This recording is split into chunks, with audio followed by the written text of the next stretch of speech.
Welcome back to another episode of Rock Boys Football, the Jon Sumrall era, starting to get rolling down there in Gainesville, Florida. Jon Sumrall making his first hire, and that's going to be defensive coordinator Brad White coming over from Kentucky.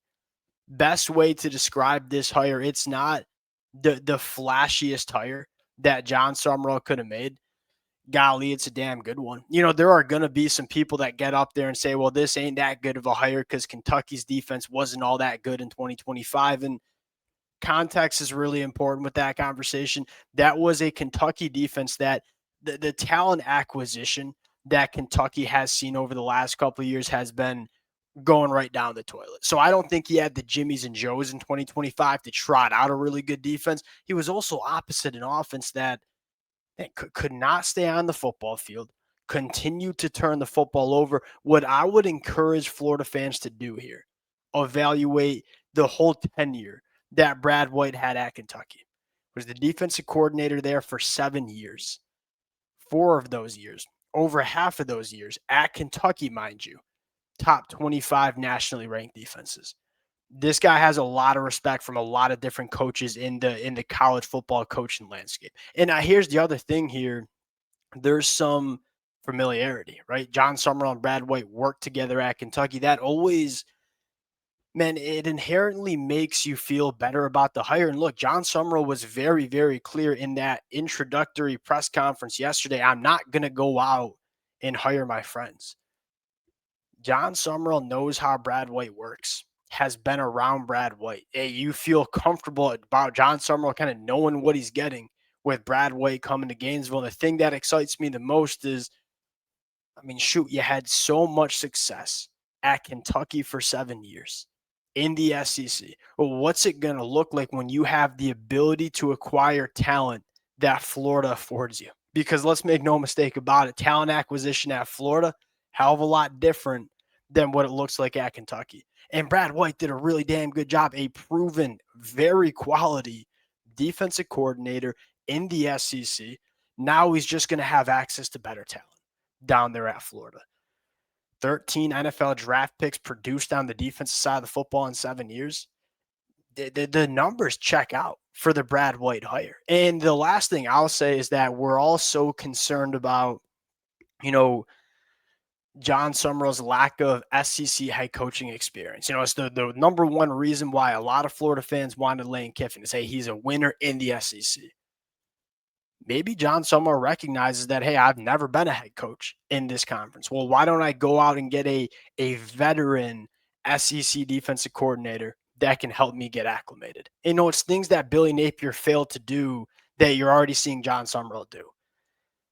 We got a lot more to talk about in terms of, and I'll say this, my last take on Brad White is, having watched a lot of Kentucky football, and don't ask me why I've watched a lot of Kentucky. I used to be a Kentucky fan. There were some players I really liked back in 2021 and in 2022.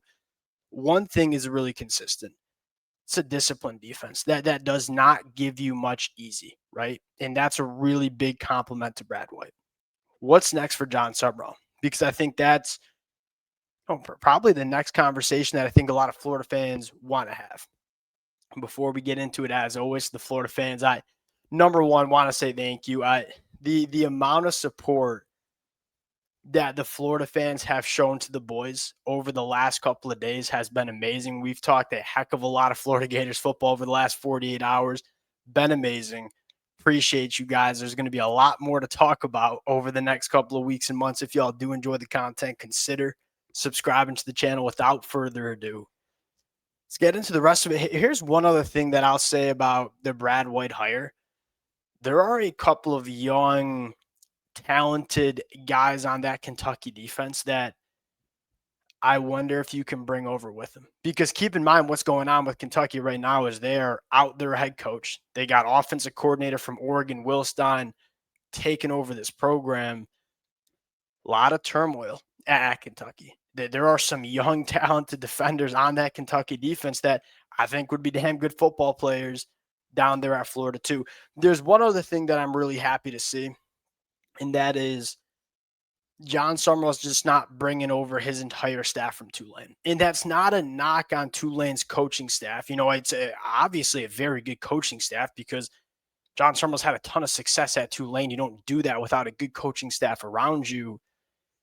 It's the idea that, hey, when you're going from Tulane to Florida, your access to elite coaches around you can be a little bit higher.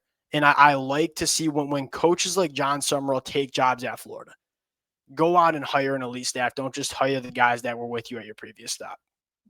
I think it's very clear that that's not what's going to take place with Jon Sumrall. He's going to look nationally to hire the best staff possible, which I think is really, really important for Jon Sumrall to have success at Florida.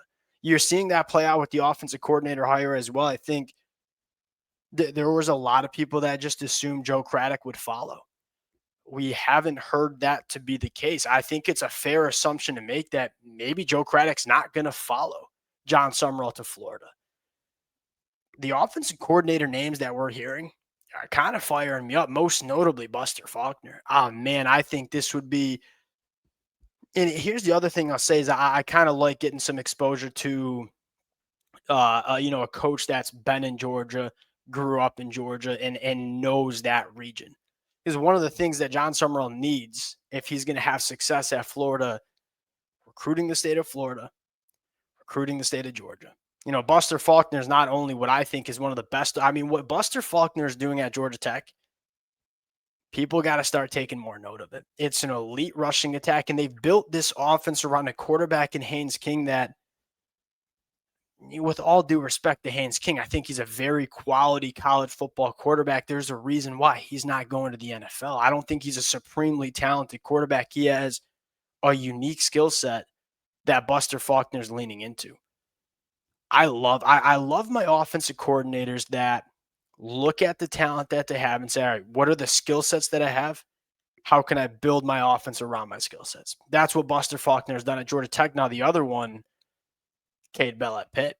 I mean, this is one of the young, rising offensive minds in the sport, and these seem to be the two candidates that maybe Jon Sumrall's targeting the most. And I would be a fan of both of these hires. You look at Cade Bell and say he has risen up the rankings. He's from Jacksonville, Florida, is doing a great job at Pitt. Man, Pitt very rarely has prolific and productive offenses. They've been pretty damn good the last 2 years. He's had a true freshman quarterback in Mason Heinschel come in that's I thought was one of them. Look, I'm a Michigan fan, and I'm a fan of Bryce Underwood. There's not many freshman quarterbacks that are playing better than Mason Heinschel.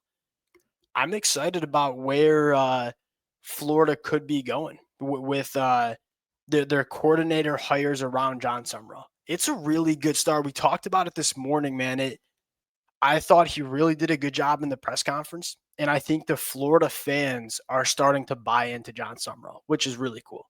Appreciate you guys rocking with it. If y'all do enjoy the content, consider subscribing to the channel. We'll talk to y'all later.